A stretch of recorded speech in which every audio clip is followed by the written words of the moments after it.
नमस्कार मंडळी, आज आमच्याकडे मच्छीचा बेत आहे। आज रविवार म्हटलं तर मच्छी पाहिजेच।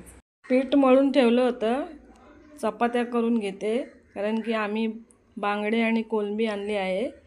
बांगडे फ्राय आणि कोलंबी फ्राय आणि कोळंबीचा दाट रस्सा बनवणार आहे। तो चपाती बरोबर किंवा पावासोबत पण आपण लावून खाऊ शकतो।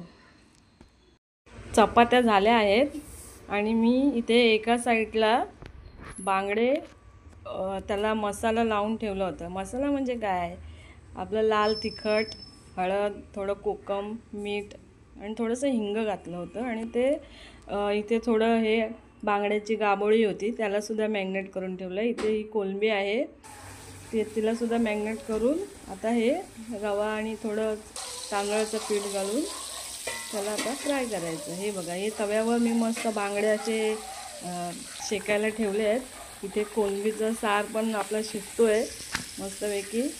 आता एक साईडने शेकले, आता दुसऱ्या साईडने त्यांना मस्तपैकी असं खरपूस भाजून घ्यायचं, एकदम कुरकुरीत चांगले। म्हणजे चांगले व्यवस्थित चारी बाजूने चांगले शेकून घ्यायचे।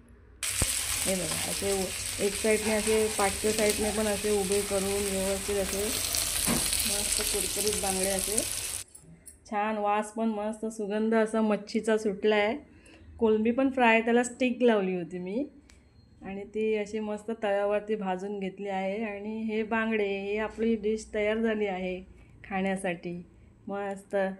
हे बघा, इथे कोलंबीचं घट्टसर सार, भात आणि चपाती, आपली गोवन फिश थाली तयार झाली। आवडली असेल तर लाईक करा, शेअर करा आणि सबस्क्राईब करा।